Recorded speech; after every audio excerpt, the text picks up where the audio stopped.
मेरे बुजुर्गों, नौजवान साथियों, अल्लाह ने औलाद दी है तो कम अज कम एक बेटे को हाफिज कुरान, आलिम कुरान जरूर बनाना। मैं ये नहीं कह रहा कि दुनियावी तालीम मत दो, डॉक्टर मत बनाओ, इंजीनियर मत बनाओ, प्रोफेसर मत बनाओ, डीएम एचडीएम मत बनाओ। बनाओ, जरूरत है, वक्त की जरूरत है, बनाइए। लेकिन ये सब कुछ बनाने से पहले अपने बेटों को दीनी तालीम से भी आरास्ता कर दीजिए, ताकि तुम्हारा बेटा इस्लाम की तालीम साथ में लेकर जब किसी मनसब पर बैठे और कोई उस मनसब का नाजायज फायदा उसके जरिए उठाना चाहे, रिश्वत के जरिए, तो ये रिश्वत को ठोकर मार कर कहे कि इस्लाम के अंदर ये जायज नहीं है, मैं चंद सिक्कों के खातिर अपने मुल्क के कानून से गद्दारी नहीं कर सकता। मेरे प्यारे भाइयों, आपने देखा होगा, ना देखा हो तो देख लेना, जब दुनिया से बाप या मां चला गया, अब वो इंजीनियर, वो डॉक्टर दूर खड़ा है, दूर बैठा है, लेकिन ये हाफिज कुरान दूर नहीं बैठता, ये अपने हाथों से अपने अजीज को गुस्ल देता है। मेरे प्यारे, गुस्ल दिया करो मुर्दों को अपने हाथों से, अपने अजीजों को गुस्ल अपने हाथों से दिया करो। आज हमारा माहौल है नहीं है, अगर कोई जनाजा हो जाए तो गुस्ल देने वाला तलाश करना पड़ता है, ढूंढना पड़ता है। मेरे प्यारे भाइयों, कब सीखोगे इन बातों को, कब याद करोगे? और मेरी प्यारी माँ और बहन, जब कोई औरत दुनिया से जाए, कोई लड़की जाए दुनिया से, तो किसी का मुंह मत देखा करो, अपने हाथों से गुस्ल दिया करो। नौजवानों, जब तुम्हारा कोई अजीज तुम्हारे सामने दुनिया से जाए तो पीछे ना हटो, बल्कि आगे बढ़ के अपने हाथों से गुस्ल दिया करो। गुस्ल देने की बरकत ये है, आप किसी मुर्दे को, किसी जनाजे को गुस्ल दोगे, आपका दिल गुनाहों से मुतनफ्फिर हो जाएगा, गुनाहों से हट जाएगा। लेकिन हाफिज कुरान पीछे नहीं हटता है, ये आगे बढ़ता है और कुरान की तिलावत जबान पर है, अपने हाथों से गुस्ल दे रहा है। सुभान अल्लाह। यार, मुकद्दर पे नाज करें वो लोग जिन्हें गुस्ल भी कुरान की तिलावत के साए में दिया जाए। क्या उस बंदे की बख्शिश नहीं होगी जिसको कुरान पढ़ करके गुस्ल दिया जा रहा हो? क्या उस बंदे की बख्शिश नहीं होगी जिसको गुस्ल वो बंदा दे रहा है जो रातों दिन कुरान की तिलावत करता है, दिल में आहें लेकर अपने परवरदिगार की बारगाह में रो रो करके दुआएं कर रहा है, गुस्ल दे रहा है? क्या उसकी मग़फ़िरत नहीं होगी? अगर उसकी नहीं होगी तो फिर किसकी होगी? मेरे प्यारे भाइयों, आपने देखा होगा, गुस्ल दे दिया, कफन पहना दिया, जनाजा तैयार है, मैदान में रख दिया गया, दो पार्टियां बनती नहीं बनती दो पार्टी, एक नमाज जनाजा पढ़ने वाली, एक नमाज जनाजा नहीं पढ़ने वाली। इन नमाज जनाजा न पढ़ने वाले से पूछो, आखिर तुम आए क्यों हो यहाँ? जनाजे में जाने का एक ही मकसद होता ना, मरहूम के इसाले सवाब करना, उसके लिए दुआ करना, ये तो मकसद होता है।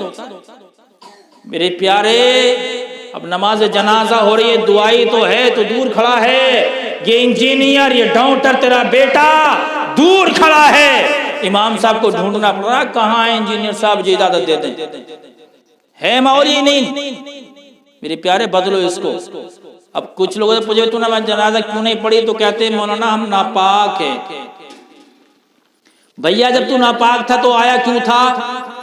सूरत दिखाने के लिए कि मरने वाले के भाई, उसके बेटे देख ले, मेरे चेहरा में भी आया था। और खुदा के वास्ते, खुदा के बंदो, नापाकी की हालत में कभी किसी जनाजे में शिरकत मत करना, क्योंकि जनाजे में आप नापाकी की हालत में गए, आपका तो चर्चा हो जाएगा, फला जनाजे में आया था, लेकिन मरने वाले को बड़ा नुकसान होगा, उसे बड़ी तकलीफ होगी। उसके नुकसान का क्या होगा? हदीस पाक का मफहूम है, जहां नापाक आदमी होता, रहमत के फरिश्ते नहीं आते, और मुर्दे को रहमत की जरूरत है। तू नापाकी की हालत में आ गया, तूने नापाकी की हालत में आकर रहमत के फरिश्तों को रोक दिया, ये मुर्दे का बहुत बड़ा नुकसान हो गया। इसलिए अपना चर्चा कराने के लिए, अपने नामवरी के लिए कभी नापाकी की हालत में जनाजे में शिरकत मत करो। मैंने तो यहाँ तक पढ़ा किताबों में, मुर्दा चीख चीख कर कहता है, और मेरे बेटों, मेरे भाइयों, फलां को इस जनाजे से निकाल दो, इसकी वजह से रहमत के फरिश्ते नहीं आ रहे। वो चीख रहा होता है, उसकी आवाज जिन इंसान के अलावा सब सुनते हैं, हमें उसकी आवाज नहीं आती। वो चीखता चीखता कब्र में पहुंच जाता, रहमत से महरूम हो जाता है। इसलिए अगर मेरे प्यारे भाइयों जनाजा हो जाए तो पहले गुस्ल करो, गुस्ल फर्ज है ना, और नमाज जनाजा पढ़ो। दूसरा उधर होता है, मौलाना नमाज जनाजा याद नहीं है, तो भैया याद है कब्र में जाकर करेगा। भाई माँ के पेट से कुछ सीख के आया है, सब यही सीखते ना, आगे सब यही याद करते ना। हाँ, बहुत बातें याद होंगी। इमाम साहब हज़रत मूसा की माँ का नाम बताओ, तुझे क्या मतलब है हज़रत मूसा की माँ के नाम से, क्या करेगा उसका? काम की बात नहीं पूछेगा, ये देखेगा इमाम साहब कितने पानी में हैं, इन्हें इल्म कितना है। अरे पूछना तो पूछ, इमाम साहब वजू में कितने फर्ज, किन बातों से वजू टूट जाता है, किन से नहीं टूटता, गुस्ल करने का तरीका किया ये सिखा दो। इसे नहीं सीखेगा, इसे नहीं पूछेगा। ये बताओ सबसे पहले कलमा कलम ने पढ़ाया, दवात ने पढ़ाया? ऐसी बातें पूछे मेरे प्यारे, इन बातों से फायदा किया है। ऐसी बातें पूछो जो काम आने वाली। तो नमाज जनाजा याद करो। अब मैं तो याद करा नहीं सकता इस वक्त, थोड़ी देर में हजरत के पास आइए, बड़ी मेहनती है माशाल्लाह, लेकिन एक तरकीब बता दूं आपको, अमल करोगे? जो हाथ उठाए अमल करेंगे, हाथ उठाएं, करोगे ना अमल इंशाअल्लाह। मेरे प्यारे भाई, नमाज जनाजा याद नहीं है ना, तो दूर खड़े मत हुआ करो, इमाम साहब के पीछे खड़े हो जाया करो। खड़े तो सब हो सकते नहीं, अल्हम्दुलिल्लाह ने पैर दिए दो, सुभान अल्लाह, अल्लाह का शुक्र है। मेरे प्यारे, नमाज जनाजा में दो फर्ज हैं। कितने? एक तो खड़ा होना और 4 बार अल्लाहु अकबर कहना। ये तो सब कर लेंगे ना, मुश्किल तो नहीं है भाई। खड़े भी सब हो जाएंगे, इमाम साहब अल्लाहु अकबर कहे तो इमाम साहब के साथ अल्लाहु अकबर कह लो, तुम्हें नमाज जनाजा का सवाब मिल जाएगा। कठिन नहीं है मेरे प्यारे, बहुत आसान है। तो आज के बाद अलग तो खड़े नहीं होगे ना, गुस्ल करके जाइए, पाकी हासिल करके जाइए, और नमाज जनाजा अगर याद नहीं है तो इमाम साहब के पीछे खड़े हो जाइए, 4 बार अल्लाहु अकबर कह लीजिए, आपको सवाब मिलेगा, है ना। लेकिन ये हाफिज कुरान पीछे नहीं खड़ा होता, ये मुसल्ले पे खड़ा होता है। पूरी कौम पीछे है, ये मुसल्ले पे है, और अर्ज करता, मौला पूरी कौम के सामने दुआ करता हूँ, मेरा बाप जा रहा हमेशा के लिए, मेरी माँ जा रही हमेशा के लिए, मौला तू मेरे बाप की मगफिरत फरमा दे, मेरे बाप की मगफिरत फरमा। अच्छा, जमनामा से जनाजा के बाद यहाँ तो नहीं होता होगा, लेकिन कुछ जगह ऐसा होता है, नमाज जनाजा हुई और जनाजा उठाया भगो, होता नहीं। दुआ नमाज जनाजा के बाद लोग करते नहीं, नाजायज समझते हैं। लेकिन आओ मैं बताऊं आपको, नमाज जनाजा के बाद दुआ करना बिदात नहीं, शिरक नहीं, हराम नहीं, बल्कि नबी की सुन्नत है। किसकी है? मैंने जो मौजू सुखन बनाया ना, हदीस पाक, बिशकात शरीफ की हदीस पाक है। अल्लाह के प्यारे रसूल इरशाद फरमाते हैं, इदा सल्लैतुम अलल मय्यिति फअखलिसू लहु दुआ, जब तुम नमाजे जनाजा पढ़ लो, क्या कर लो?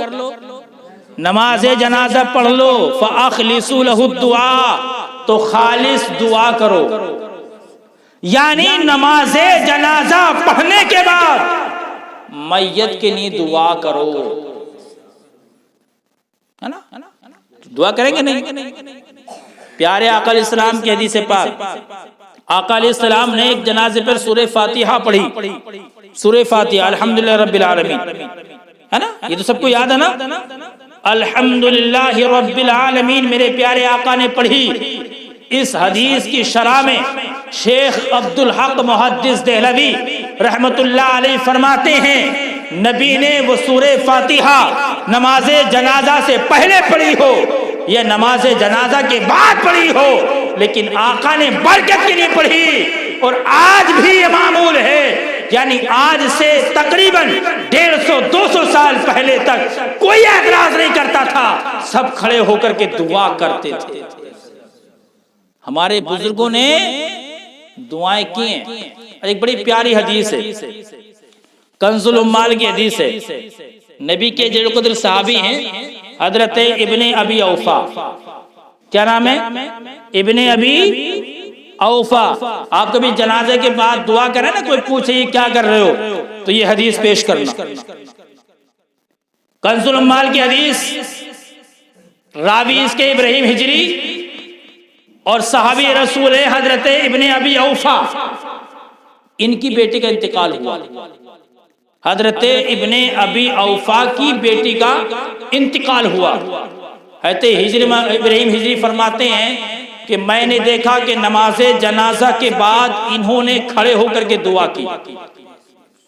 क्या की? नमाज जनाजा के बाद। सहाबी रसूल हैं। लोगों ने पूछा, है इब्ने अबी औफा तुमने ये क्या किया? आपने फरमाया, लोगों मैंने नबी को ऐसे करते हुए देखा है। यानी मैंने नबी को नमाज़े जनाजा के बाद दुआ करते हुए देखा।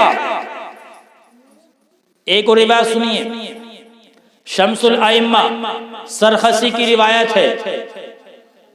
हजरत उमर के बेटे अब्दुल्ला, हजरत उमर के बेटे हजरत अब्दुल्ला एक जनाजे में गए। मैं और आप भी जाते हैं, कभी कभी लेट हो जाते हैं।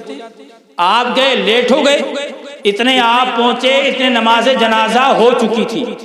अच्छा बात समझ में आ रही है? अपनी आ रही? लच्छेदार तक मैं भी कर लूंगा, लेकिन मैं ये बात, ये जो अहम बातें हैं हमारी कौम को इन्हीं बातों में उलझा दिया जाता, इसलिए मैं आपकी बातें बताने की कोशिश कर रहा हूँ। आप जब नमाज़े जनाजा में गए, नमाज जनाजा हो चुकी थी, आपने लोगों से फरमाया, लोगों तुमने नमाज जनाजा तो मुझसे पहले पढ़ ली, आओ दुआ मेरे साथ करो, आओ दुआ मेरे साथ करो। क्या ये हजरत उमर का बेटा हजरत अब्दुल्ला कोई हराम काम करेंगे? कौन उमर? वो उमर जिनके इस्लाम लाने से इस्लाम जाहिर हुआ। वो उमर जब तक इस्लाम कबूल नहीं किए थे तो लोग छुप छुप के नमाजें पढ़ते थे, लेकिन उमर ने इस्लाम कबूल किया तो अर्ज किए, आका क्या हम हक पर नहीं है? आका ने फरमाया, क्यों नहीं, हम तो हक पर हैं। फिर उमर ने अर्ज की, मौला ऐ मेरे आका फिर छुप के नमाजें क्यों? अब उमर ने इस्लाम कबूल कर लिया है, अब छुप के नमाजें नहीं पढ़ी जाएगी, अब काबे के सिहन में नमाज होगी, काबे की छत पे अजान होगी। फिर उमर फारूक आजम ने मुसलमानों की 2 जमातें बनाई, एक के अमीर हमजा को बनाया और दूसरे में आप शामिल हुए। और फिर ये जमात काबे में पहुंची, बिलाल को काबे की छत पे खड़ा किया गया और अजान पढ़ी गई, काबे के सिहन में नमाज पढ़ी गई। उमर, मेरे आका इस्लाम ने फरमाया, उमर तो फारूक है, यानी इस्लाम को जाहिर करने वाला। वो उमर जिनकी राय से तकरीबन 22 आयतें कुरान में नाजिल हुई, जिनकी राय के मुताबिक 22 कुरान की आयतें नाज़िल। मेरे प्यारे भाइयों, उनका बेटा है तो उमर, है तो अब्दुल्ला। गए, नमाज जनाजा हो चुकी थी, आपने कहा लोगों आओ मेरे साथ दुआ करो। कुछ लोग जो ना, जब हम मैयत के पास कुरान पढ़ते हैं उसे बिदअत कहते हैं, हराम है, ये वो फलाना, क्या क्या फतवे लग जाते। हाँ एक बात याद रखिए, जब तक मैयत को गुस्ल ना दिया जाए, जब तक मैयत को गुस्ल ना दिया जाए, मैयत पे कपड़ा डाल के कुरान पढ़ा जाए, मैयत को कपड़े से ढांप दिया जाए, कुछ चादर उड़ा दी जाए और फिर उसके पास बैठ के कुरान पढ़ा जाए, क्योंकि जब तक गुस्ल नहीं दिया जाता मैयत नापाक होती। समझ रहे? और जब गुस्ल दे दिया जाए तो चाहे मैयत पे कपड़ा हो, यानी चादर पड़ी हो या ना पड़ी हो, जैसे चाहे आप कुरान पढ़ें।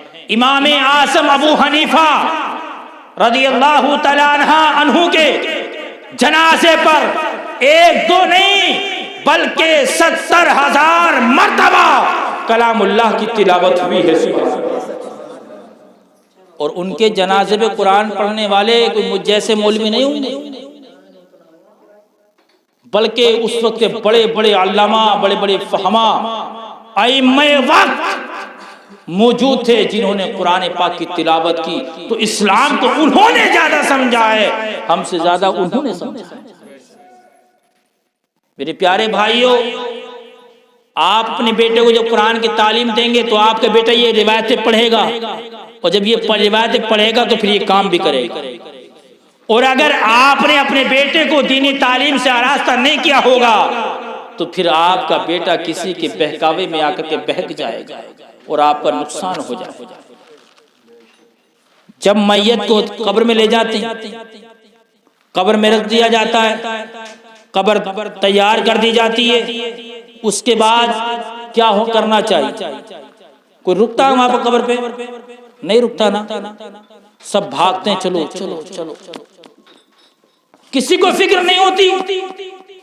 लेकिन मेरे प्यारे भाइयों, शेख अब्दुल हक मुहद्दिस देहलवी रहमतुल्लाह अलैह फरमाते हैं कि जनाजे को दफन करने के बाद उसकी कब्र पर इतनी देर रुके रहो जितनी देर में एक बड़े जानवर को ज़िबा करके उसकी बोटियां तैयार की जाती हैं। यानी एक ऊंट, बड़ा जानवर ऊंट है ना हलाल, जितनी देर में ऊंट की गोश्त तैयार किया जाए उतनी देर वहां पर रुके रहो, खड़े रहो, बैठ जाओ वहां पर। क्यों? उस वक्त मैयत को तुम्हारी मदद की जरूरत होती है।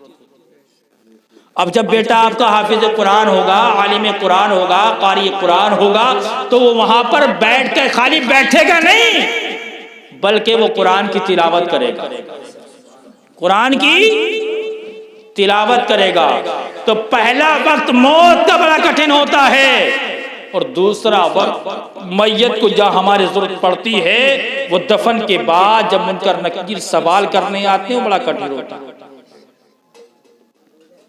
अभी गया, लिटा दिया कब्र में अकेला, कोई साथ में नहीं है, तारीकी है, दो फरिश्ते आते हैं, लंबे लंबे मोटे मोटे दांत, मोटी मोटी नीली नीली आंखें, लंबे लंबे बाल, डरावनी शक्ल, जमीन को चीरते हुए आते हैं और झंझोड़ के कड़क आवाज में उठाते हैं। प्यार से नहीं उठाते, कड़क आवाज में उठाते। अभी ये संभल नहीं पाता, इतने में सवाल होता है, मर रब्बु का, बता तेरा रब कौन है। दिल में गम है बाप का, दिल में गम है माँ का, दिल में गम है बच्चों का, बीवी का गम है, बहन भाइयों का गम है, संभल नहीं पाया। सवाल हो गया, मर रब्बु का, बता तेरा रब कौन है। यहां पर भी शैतान आता है, शैतान कब्र में पहुंचता है, हदीस पाक का मफहूम है। और शैतान कहता मुझे अपना रब कह दे, मुझे कह दे अपना रब, मैं तेरा रब हूं।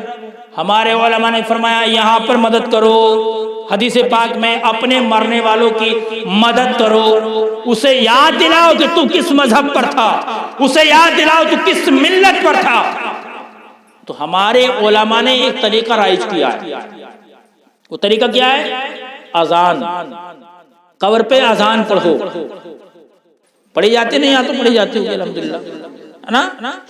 लेकिन कुछ लोग तो मुंह बिगड़ते होंगे, जो आस पड़ोस से आते होंगे ना, उनके मुंह बिगड़ दोगे। एक बार ऐसा हुआ, मेरी फूफी का इंतकाल हो गया गंगवार में, नमाज जनाजा मैंने पढ़ाई और फिर दफन के बाद मैंने अजान पढ़ दी।